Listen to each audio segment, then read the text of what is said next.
Be creative, be you.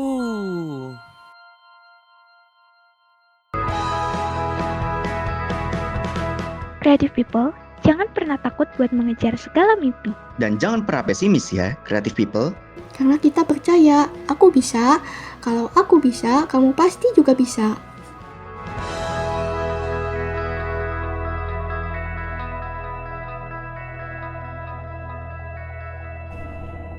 Millennials Radio, be creative, be you.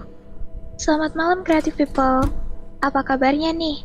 Semoga semuanya baik-baik aja ya.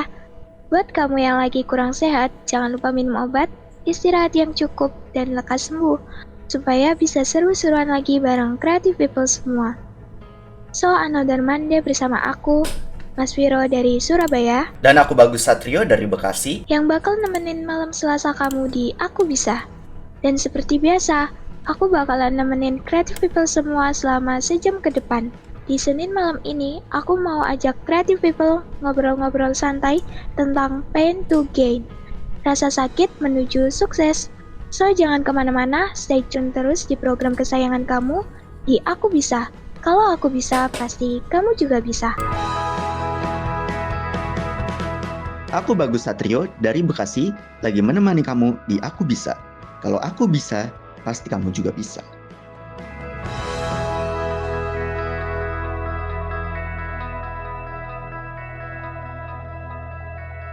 Millennials Radio, be creative, be you.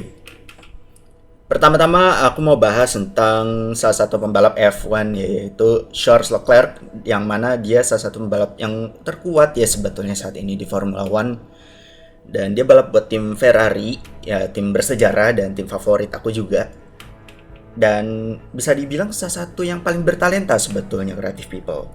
Tapi sebelum dia dikenal kayak sekarang itu, tangganya itu gila-gilaan tajam ini untuk ke Formula One itu sendiri. Karena Charles Leclerc itu kan lahir di Monaco kan, ya di mana tempat kekayaan, luxury-nya di mana-mana creative people ya. Tapi hidupnya itu seolah-olah kayak dari satu tragedi ke tragedi lain. Karena gini, bapaknya si Hervé Leclerc itu kan pembalap juga kan. Nah, tapi ada cerita menarik nih, di mana tepat sebelum dia di Formula One, dia masih di Formula 2 saat itu, creative people. Si Charles Leclerc ini, bapaknya itu jatuh sakit. Dan karena si Charles Leclerc ini tahu bahwa bapaknya ini waktunya udah nggak banyak untuk ada di dunia, akhirnya dia bohong ke bapaknya. Dia bilang bahwa, "Pak, saya sudah sign untuk Ferrari di F1." Dan itu akhirnya Hervé Leclerc itu meninggal dan si Charles Leclerc-nya belum ada di Formula One. Nah, masalahnya juga belum jauh sebelum itu dia kehilangan sosok inspirasinya dia, yaitu si Jules Bianchi. Waktu itu dia balap juga di F1, itu tahun 2014, aku inget banget creative people. Itu di Jepang waktu itu, lagi balap di Jepang, lagi hujan, dia itu nabrak traktor waktu itu. Si Jules Bianchi ini nabrak traktor, 1 tahun dalam kondisi koma, dan akhirnya meninggal. Nah, dan masalahnya nggak cuma itu dua aja sebetulnya creative people, masih ada lagi. Jadi si Charles Leclerc ini kan tahun 2019 sudah di F1, dia udah balap untuk Ferrari saat itu.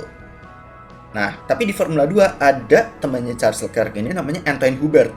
Dia kecelakaan di Spa-Francorchamps di Belgia, yang lagi-lagi itu membuat Charles Leclerc itu kehilangan seseorang yang dia cintai lagi. Nah, yang bikin gilanya adalah ketika dia itu mengalami tragedi, dia langsung jadi kayak wah gitu loh. Karena ketika dia kehilangan bapaknya, itu kan lagi balap ya, jika aku nggak salah di Monaco. Itu di Formula 2 dia cetak waktu tercepat sampai sekarang. Sampai sekarang itu masih jadi waktu tercepat di Monaco di Formula 2. Kemudian ketika dia kehilangan Antoine Hubert di Formula 2, dia menang di Spa-Francorchamps di Belgium, itu dia menang creative people. Dia menang dan jadi bisa dibilang kemenangan pertamanya di Formula One. Nah, tapi dari semua rasa sakit itu, dia berakhir menjadi salah satu pembalap yang kita kenal sebagai pembalap paling bertalenta. Jadi satu sama pembalap-pembalap kelas dunia lain. Nah, Setelah ini aku mau ngobrol soal bagaimana kita mengolah rasa sakit menjadi gain, from pain to gain. Jadi jangan kemana-mana creative people, tetap di Aku Bisa. Kalau aku bisa, pasti kamu juga bisa. Aku Mas Viro dari Surabaya, lagi menemani kamu di Aku Bisa. Kalau aku bisa, pasti kamu juga bisa.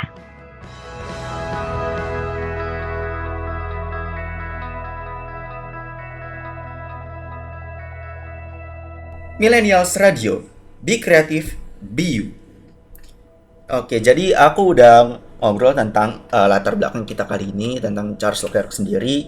Nah, sekarang aku udah bersama rekan aku, yaitu Vio. Halo Vio. Iya, halo. Nah, aku jadi pengen ngobrol-ngobrol sebetulnya dengan Vio ini.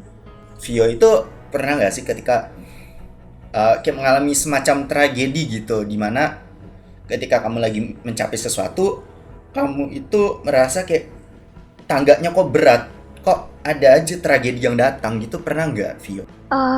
Sebenarnya pernah ini, tapi lebih ke bukan yang sakit secara fisik ya. Ya silakan. Oke, jadi ceritanya waktu itu aku lagi ngambil mata kuliah metode penelitian. Dan buat yang tahu dunia kampus, kalian pasti paham ya. Ini tuh mata kuliah yang nantinya bakal jadi fondasi buat skripsi.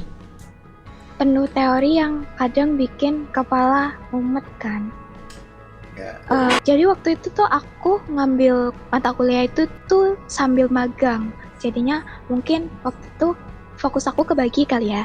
Tapi pas ngerjain itu aku ngerasa kayak aman-aman aja sih. Cuman kadang agak susah, kesulitan nyari ide gitu. Terus outputnya itu kan proposal, terus dipresentasiin ya kayak latihan buat sempro gitulah. Pas presentasi juga nggak terlalu yang gimana-gimana, lancar-lancar aja. Tapi ternyata kok pas nilainya keluar itu bikin aku bengong. Sebenarnya nggak jelek-jelek amat, cuman bikin aku mikir, emang aku nggak bisa ya gitu. Dan akhirnya tuh bikin aku down banget. Sampai mikir, emang aku nggak bisa ya di penelitian gitu. Apa mungkin aku bisa ngerjain skripsi gitu. Tapi setelah itu tuh aku jadi lebih kritis lagi, banyak-banyak baca.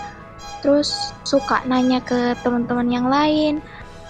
Makin overthinking, tapi overthinkingnya itu malah jadi ide-ide baru gitu.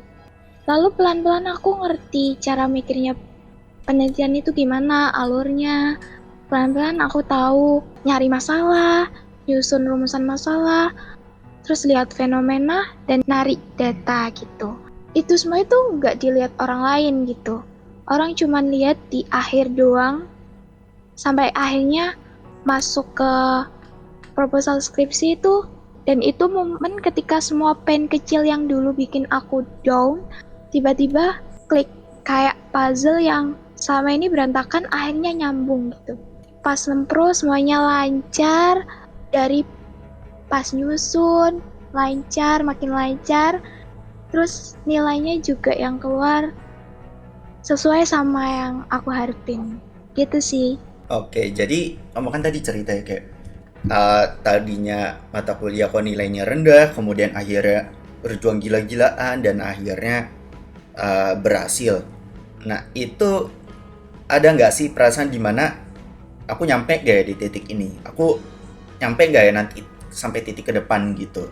Iya, pernah mikir gitu kayak gimana ya, apa aku bisa ya melanjutkan gitu.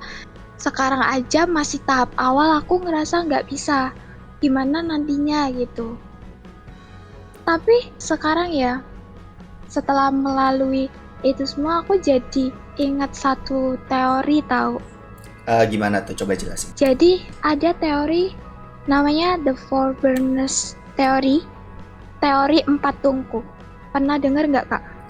Aku sih enggak ya, coba deh jelasin deh. Aku betul-betul nggak tahu apa-apa ini.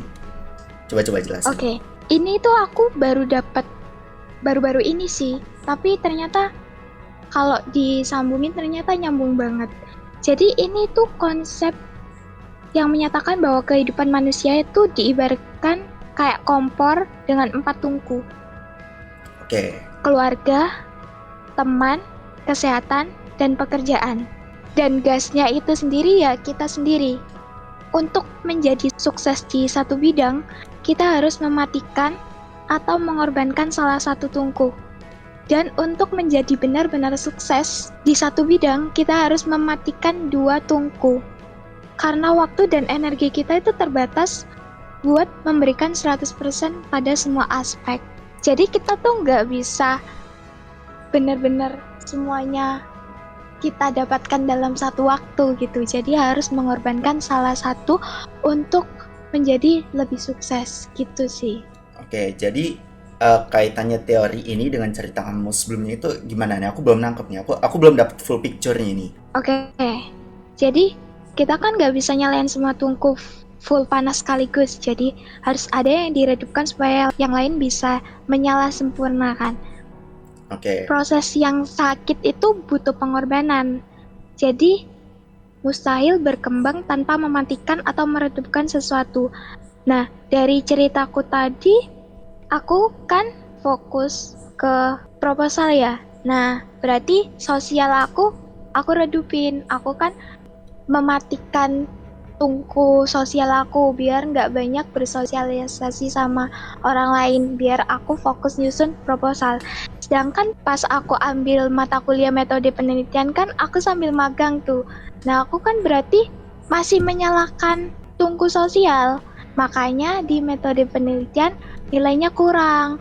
Dan waktu nyusun proposal itu kan aku udah matiin tuh. Makanya proposal aku bisa lebih baik gitu. Oke, jadi ketika kamu itu, ini aku tangkap ya, matiin kompor gitu kan. Itu ketika kita nyalain lagi gitu, nantinya itu akan membantu gitu. Iya nggak sih? Atau gimana? Iya, betul-betul. Jadi kalau kita matiin satu, yang lain itu menyala lebih panas gitu. Oke. Ngerti. Aku mulai dapat. Jadi, nah tapi gini sih, Vio. Kalau misalkan sekarang kan kamu udah di titik dimana kamu udah melewati itu semua kan. Ada nggak sih perasaan dimana kamu udah berhasil gitu loh? Dimana kamu udah berasa kayak, okay, this is it? Atau kamu ada perasaan bahwa ya udah gitu kan, apa yang terjadi kemarin ya begitu aja gitu? Sebenarnya semua yang terjadi dalam hidup kita ya pastinya bisa jadi pelajaran gitu. Dan ya aku ngerasa berhasil aja karena udah ngelewatin itu gitu. Karena kita sebenarnya gak bisa melupakan proses gitu. Proses itu kan bagian dari hidup. Jadi yang sakit itu masih perlu diingat gitu sih. Oke. Nah, selanjutnya kita akan lanjut ngobrol-ngobrol lagi tentang hal yang sama, creative people. Jadi stay di Aku Bisa. Kalau aku bisa, pasti kamu juga bisa. Aku Bagus Satrio dari Bekasi, lagi menemani kamu di Aku Bisa. Kalau aku bisa, pasti kamu juga bisa.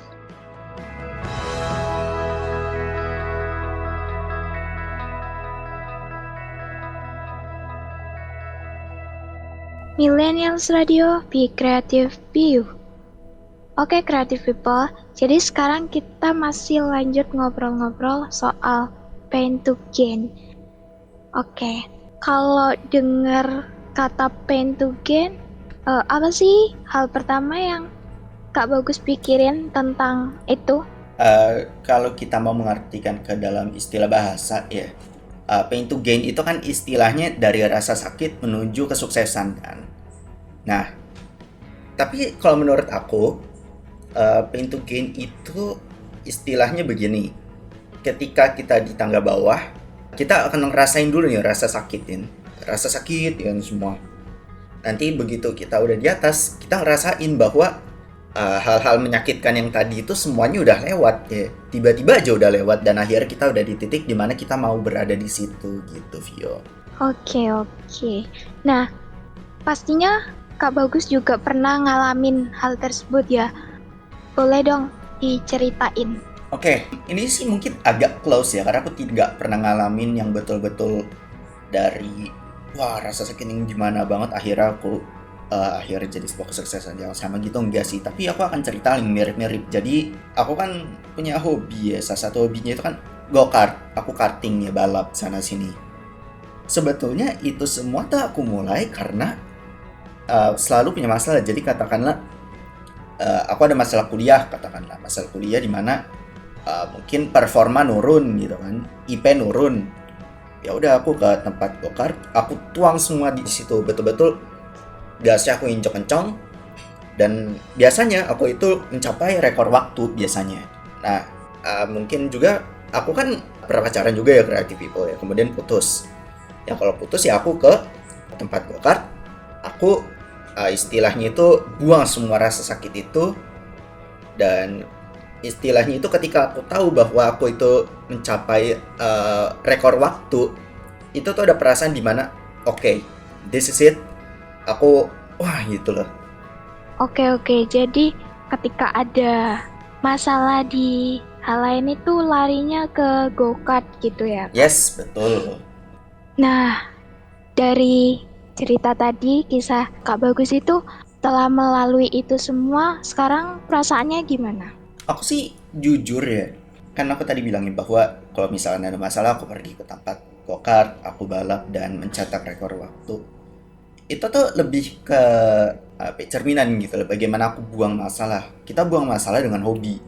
Nah, ketika hobi itu tersalurkan dengan baik, itu aku merasa kayak gitu loh, merasa seneng lah aku.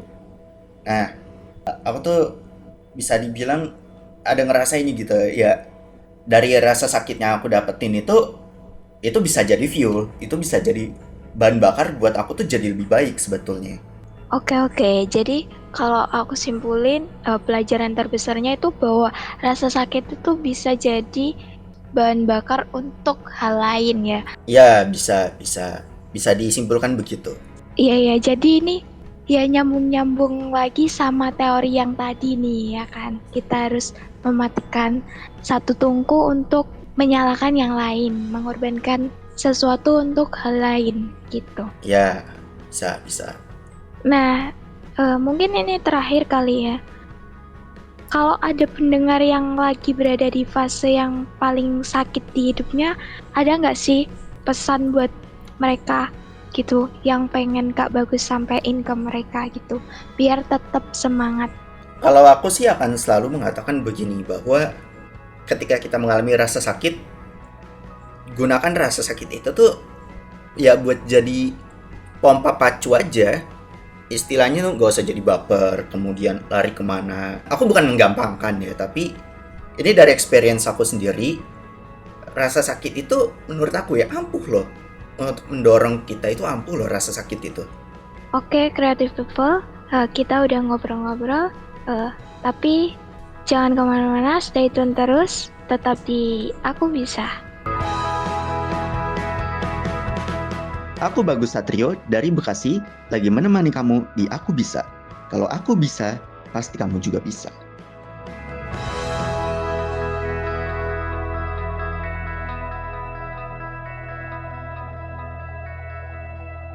Millennials Radio, Be Creative, Be You. Creative people, kita kan udah ngobrol ya tentang bagaimana Charles Leclerc dia memulai dengan rasa sakit, kemudian akhirnya jadi gain buat dia untuk mencapai ke titik sekarang. Itu menarik banget. Nah, begitu juga dengan hidup kita juga sih, bagaimana dengan aku, dengan Vio, dan creative people semua, bagaimana kita rasa sakit itu, ya kita fight with it aja gitu. Kita gunakan aja buat jadi pacuan. Ya kalau misalkan bisa lebih baik, ya syukur-syukur gitu istilahnya creative people. Nah, gimana nih creative people? Kalau kamu gimana buat menjadikan rasa sakit itu sebagai sesuatu yang mendorong buat kamu? Aku Mas Viro dari Surabaya, lagi menemani kamu di Aku Bisa. Kalau aku bisa, pasti kamu juga bisa.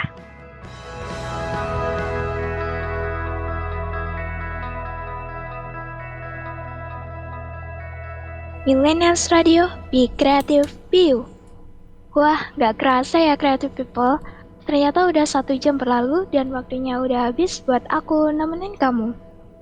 Terima kasih buat kamu yang udah stay tune dengerin Aku Bisa.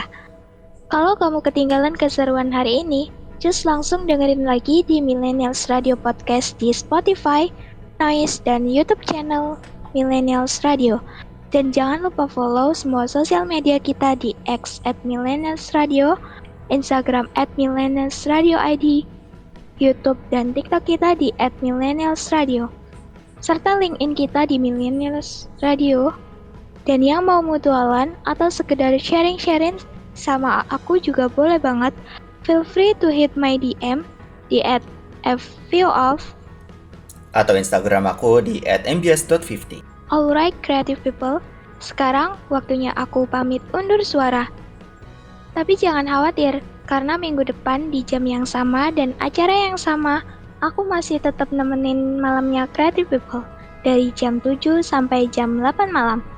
So stay safe, aku Mas Viro dari Surabaya. Dan aku Bagus Satrio dari Bekasi. See you in the next Monday. Aku bisa, kalau aku bisa pasti kamu juga bisa. Creative people, jangan pernah takut buat mengejar segala mimpi. Dan jangan pernah pesimis ya, creative people. Karena kita percaya, aku bisa. Kalau aku bisa, kamu pasti juga bisa.